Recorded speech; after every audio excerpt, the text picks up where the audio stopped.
இன்னைக்கு எபிசோட்கான மூணாவது ப்ரோமோல ரொம்ப நாளா தூங்கிட்டு இருந்த சந்திரமுகி பாம்பு திடீர்னு படம் எடுத்து ஆட ஆரம்பிக்குது. அதுதாங்க ரம்யா ஜோ வந்து பாத்தீங்கன்னா கலவரம் பண்றாங்க.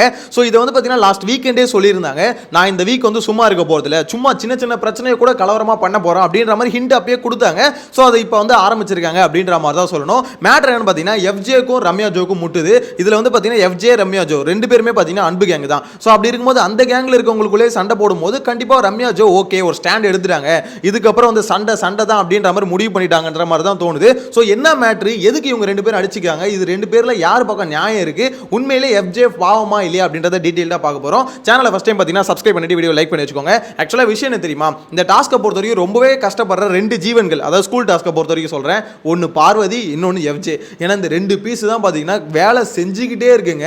அதாவது சமைக்கிறது, அதுக்கப்புறம் பாத்திரம் கழுவுறது அப்படின்ற மாதிரி போட்டு புளியறானுங்க. ஆக்சுவலா உண்மையிலே ரொம்ப கஷ்டப்படுறதுன்னா அவங்க ரெண்டு பேர் தாங்க. அதுல எஃப்ஜே வந்து பார்த்தீங்கன்னா ரெண்டு பேருமே ஒர்க் பண்ணிட்டு இருக்காங்க. இதுல வந்து அவங்களுக்கு எக்ஸ்ட்ரா பிரஷர்ஸ் வேற வருது. ஸ்டூடெண்ட்ஸ் வந்து பாத்தீங்கன்னா ஸ்கூலுக்கு அனுப்ப வேண்டியது அவங்க பொறுப்பு தான். அப்படின்னும் போது இந்த சுபிக்ஷா போய் படுத்துக்குது, நான் போக மாட்டேன் அப்படின்ற மாதிரி சொல்ல. ஸோ இது அவங்கவுங்க பிளே, சுபிக்ஷாவோட பிளே அது அப்படின்ற மாதிரி வச்சுக்கோங்களேன். அந்த மேட்டருக்கு அடுத்து வரேன், அந்த மாதிரி ஓவரா பில்டப் கொடுத்துட்டு இருக்காங்க. ஸோ அதுக்கு அடுத்து வரேன். எனிவேஸ் இது வந்து ஒருத்தவங்க இந்த மாதிரி பிளே பண்றாங்களா, வியானா போக மாட்டேன்னு சொல்றது எல்லாமே பாத்தீங்கன்னா இவங்க தான், அந்த வார்டனும் அசிஸ்டன்ட் வார்டன் இவங்க தான் பாத்தீங்கன்னா அனுப்ப வைக்க வேண்டிய பொறுப்பு இருக்கு. பிளஸ் ஏதாவது ஐடி கார்டு இந்த மாதிரி ஏதாவது இஷ்யூ பண்றது இந்த மாதிரி மேட்டர்களும் பாத்தீங்கன்னா இந்த வார்டன் அவங்களோட பொறுப்பு தான் வச்சுக்கோங்களேன். இதுல இவங்களுக்குள்ள வர பஞ்சாயத்து அதுவும் பாத்தீங்கன்னா ஃபர்ஸ்ட் வார்டன் போய் அட்ரஸ் பண்ணணும் அப்படின்ற மாதிரி இருக்கு. ஸோ அப்படி இருக்கும்போது ஏகப்பட்ட பஞ்சாயத்து இவங்க ரெண்டு பேருக்கு தான் வரதுக்கு அதிகபட்ச வாய்ப்பு இருக்கு. ஸோ இதில் பார்வதி மேலே ஆல்ரெடி கேஸ், எஃப்ஜே மேலே ஆல்ரெடி கேஸ், ஸ்டூடெண்ட் கிட்ட அவனுக்கு தப்பாக நடந்துக்கிறானுங்க அப்படின்ற மாதிரி ஒரு கேஸ் இருக்கு.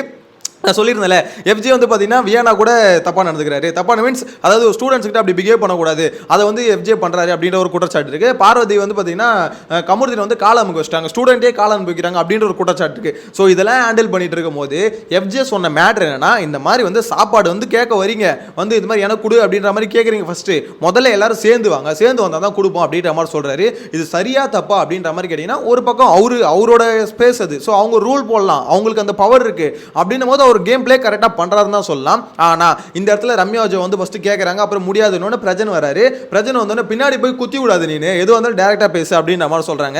இந்த இடத்துல ரம்யா போயிட்டு பாத்தீங்கன்னா பிரின்சிபல் கிட்ட முறையிட்டு இருக்காங்களா என்னன்னு தெரியல, ஏன்னா ப்ரோமோல அந்த மாதிரி பார்க்க முடியல.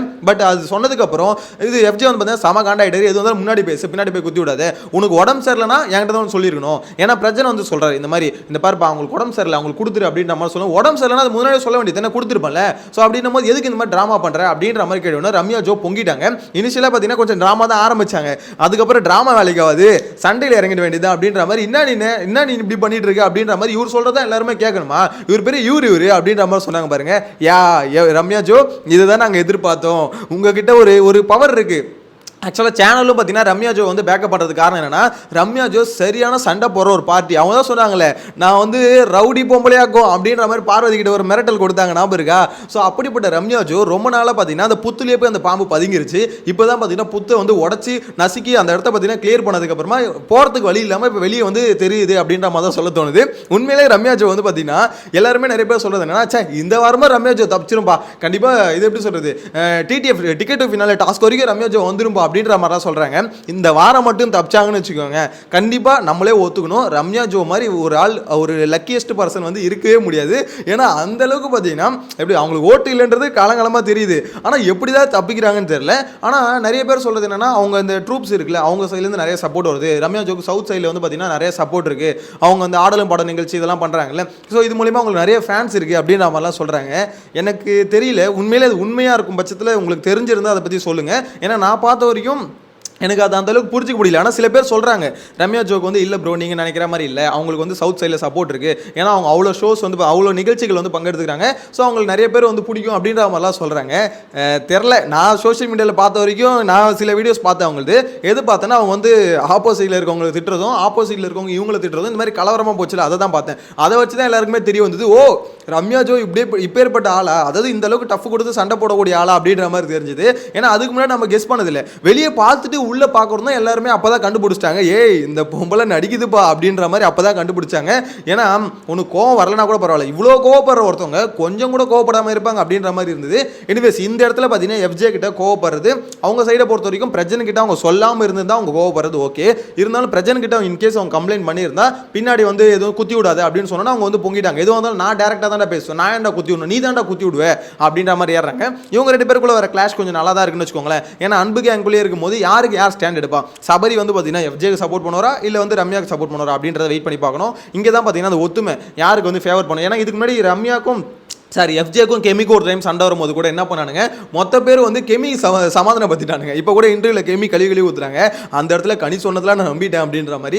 ஸோ இந்த இடத்துல பார்த்தீங்கன்னா இங்கே யாருக்கு வந்து சப்போர்ட் பண்ண போகிறாங்க, யாரை வந்து எதுக்கு போகிறாங்க அப்படின்றத வெயிட் பண்ணி பார்க்கணும். ஆனால் இந்த டாஸ்க்கை பொறுத்த வரைக்கும் இதை நம்ம ஒத்துக்கிட்டு தாங்க ஆகணும். எஃப்ஜேக்கும் பார்வதிக்கும் சரியான வேலை பெண்டு கழட்டுறாங்க அப்படின்ற மாதிரி தான் சொல்லணும். அது எப்படி சொல்லி இந்த வீட்டில் யார் அதிகமாக உழைச்சது அப்படின்னு கேட்டால் அவங்க 2 பேரும் சொல்லிடலாம். பார்வதி வந்து வாயை வந்து கொஞ்சம் கண்ட்ரோல் பண்ணியிருக்கிறதுக்கு காரணம் என்னன்னா, அவங்க வந்து சமையலில் போட்டாங்க, பேசுறதுக்கு டைமே கிடைக்கும் போது என்னடா காலையில சமைக்க சொல்றானுங்க, திருப்பி மதியானம் சமைக்க சொல்றானுங்க, இவனுங்களை கட்டி கொடுத்து இவனுங்களை வந்து கிளப்பி விட்டு குளிப்பாட்டி விட்டு இவனுங்க எல்லாத்தையும் ரெடி பண்ணி அனுப்புறதுக்குள்ள போதும் போதும் ஆயிடுதுடா அப்படின்ற மாதிரி தான் இருக்கு. இதுல வாண்டடா கண்டென்ட் பண்றதையும் அவங்க சமாளிக்கணும். எனக்கும் அதாங்க தோணுது. ரொம்ப ரொம்ப டஃப்பான ஜாபே இவங்க 2 பேர் தான். மற்றபடி டீச்சர்ஸ் பிரின்சிபல்ஸ் இவங்க கூட ஜாலியா இருக்காங்க. பிரின்சிபல்லாம் அவர் இருக்காரு, ஒரு மாதிரி ஜாலியாக தான் இருக்காரு. ஆனா இப்போ பிரின்சிபலுக்கும் சுபிக்ஷாவுக்கும் நடுவில் ஒரு ஃபைட் ஒன்று போயிட்டு இருக்கு. என்ன பொறுத்த வரைக்கும் இந்த சுபிக்ஷா வியானா இவங்களாம் இருக்காங்களே, இவங்களாம் கண்டென்ட் பண்ணணும்னு நினைக்கிறாங்க. அதாவது நான் வந்து கிளாஸை வந்து கட் பண்ண போகிறேன், நான் வந்து ப்ரொடெஸ்ட் பண்ண போகிறேன், எனக்கு அகேன்ஸ்டாக எனக்கு போக பிடிக்கல, நான் வந்து இருக்க போகிறேன் அப்படின்ற மாதிரிலாம் அவங்க பண்ணணும்னு நினைக்கிறாங்க. பக்கா பண்ணுங்க, பிரச்சனை இல்லை. ஆனால் கடைசியில் ஏன் அழுவுறீங்க? எனக்கு அதுதாங்க புரிஞ்சிக்க முடியல.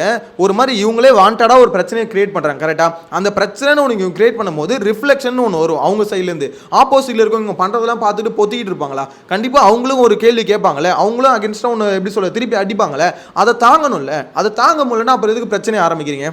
எதுக்கு ஒரு பிரச்சனை பண்ணுறீங்க? அதுக்கப்புறம் ஒரு பிரச்சனையை ஒன்று ஆரம்பிச்சுட்டு ஓகே ஒரு கண்டென்ட் பண்ணணும்னு நினச்சிட்டு திருப்பி அவங்க ஏதாவது சொன்னால் உட்காந்து அழுது சிம்பத்தி ட்ராமா ஒன்று கிரியேட் பண்ணிட்டு இருக்காங்க. தயவு செஞ்சு விஜய் சேதுபதி சார் வந்து சொல்லுங்கள், சும்மா இந்த மாதிரி எதுக்கத்தான் அழுதுகிட்டு ஒரு மாதிரி ட்ராமா இதுக்கப்புறம் கிரியேட் பண்ணாதீங்க. நீங்களா ஒரு வாண்டடாக இதுக்கப்புறம் இந்த அழுவுற உங்களை கூப்பிட்டு வச்சு நறுக்கு கொட்டணும் போல இருக்குங்க. செம கண்டாவது. சும்மா இல்லை, இது பக்கா ஃபேக்குன்னு ஒரு விஷயம் தெரியுது. ஃபேக்காக ஒரு வந்து சிம்பத்தியை கிரியேட் பண்ணுறது. இது வந்து வியானா அழுததாகட்டும், இங்கே அரோரா அழுததாகட்டும், சுபிக்ஷா அழுவதாகட்டும், எதுக்கு இந்த மாதிரி ஃபேக்கான ஒரு ட்ராமா வந்து கிரியேட் பண்ணிட்டு இருக்கீங்க? இங்க வந்து எல்லார் மேலேயும் தான் குற்றச்சாட்டு வருது. இப்போ அரோராவை திட்டின மாதிரி தான் சுபிக்ஷா திட்டுறாங்க, சரி பார்வதி திட்டுறாங்க. பார்வதிலாம் இல்லை கல்லு மாதிரி இல்லை, எல்லாத்துக்கும் அழுதுன்னு உட்காந்துருக்காங்க. ஸோ பார்த்தீங்களா எப்படி இருக்காங்க? பார்வதி கூட எக்ஸ்ட்ரீம்னு வச்சுக்கோங்களேன். இதுக்கு எல்லாத்துக்கும் அதாவது நீங்கள் வாண்டடாக ஒரு விஷயத்தை கிரியேட் பண்ணாமல் இது எப்படி சொல்லுது, உங்கள் மேலே ஒரு குற்றச்சாட்டு வருது, உங்களை வந்து ஒருத்தவங்க திட்டுறாங்க அப்படின்னும் போது அந்த இடத்துல நீங்கள் அழுதா ஓகே ஃபேராக இருக்கும். ஆனால் இப்போ என்னன்னா உங்கள் வாண்டடாக இவங்களே ஒரு விஷயத்தை ஒரு சண்டையை கிரியேட் பண்ணணும். சண்டை மீன்ஸ் அங்கே ஒரு கண்டென்ட் அதை கிரியேட் பண்ணணும்னு இவங்க தான் முன்னாடி வராங்க. ஒரு விஷயத்தை ஒழிச்சு வைக்கிறது, திருடி வைக்கிறது, இந்த மாதிரி விஷயத்தெல்லாம் பண்ணுறாங்க. கிளாஸை கட்டடிக்கிறது, இது எல்லாத்தையும் பண்ணிட்டு ஒரு ரிஃப்ளெக்ஷன், அதுக்கு ஒரு ரிஃப்ளெக்ட் வரும்போது பார்த்தீங்கன்னா உடனே சிம்பத்திக்குள்ளே போயிருது. என்ன எதுக்கு இப்படி பண்ணுறீங்க, என்ன எதுக்கு இப்படி பண்ணுறீங்க அப்படின்ற மாதிரி ஒரு மாதிரி பண்ணுறாங்களே, செம்மையாக இரிட்டேட் ஆகுது. ஆல்ரெடி இந்த டாஸ்கில் சமகானில் இருக்கும், இதில் இதுங்க பண்ணுற அந்த ட்ராமா வந்து இன்னும் எக்ஸ்ட்ரீமாக இரிட்டேட் ஆகுது அப்படின்ற மாதிரி தான் சொல்ல தோணுது. என்னை பொறுத்த வரைக்கும் எஃப்ஜே பண்ணுறது கரெக்ட் தான். எஃப்ஜே பொறுத்த வரைக்கும் எஃப்ஜே பார்வதி இருக்கு, இவங்க கிட்ட ஒரு பவர் இருக்கு, அந்த கிச்சனே அவங்களுக்கு தான் அப்படின்னும் போது அவங்க ரூல்ஸை போடலாம். அதாவது இந்த மாதிரி ஓவராக இந்த மாதிரி வந்து இங்கே கச்சா முச்சான்னு கத்திக்கிட்டு இருக்கிறது, இங்கே சைலன்ஸில் தான் மொதல் சோறு போடுவேன், இல்லைனா சோறு இல்லை பட்டியம் கடங்க, அவள் தான் போல்டாக டிசிஷன் எடுக்கணும், வேறு வழி இல்லை. நீ உன்னோட பவர் என்னது, நான் நினச்சா ஸ்கூலுக்கு போவேன், நான் நினச்சா போக மாட்டேன், நீ போக சொன்னால் நான் போயிடுவேன் அப்படின்ற மாதிரி உங்ககிட்ட ஒரு பவர் இருக்குன்னா யூஸ் பண்ணுவில்ல. இவங்ககிட்ட இருக்க பவர் சாப்பாடு தான். உடனே சாப்பாடில் ஆடக்கூடாது அதெல்லாம் இல்லை. சாப்பாடில் நீ ஒரு விஷயம் உங்ககிட்ட இருக்க பவரில் பண்ணுறேன்னா நான் என்கிட்ட இருக்க ஒரு பவரில் பண்ணுவேன், சோறு போடாமல் பட்னியாக கடை அப்படின்ற மாதிரி பார்த்தீங்கன்னா அவங்க பண்ணுறது ஒரு கேமை வந்து இன்னும் கொஞ்சம் இன்ட்ரெஸ்டிங்காக மாற்றும் அப்படின்ற மாதிரி தான் சொல்ல தோணுது.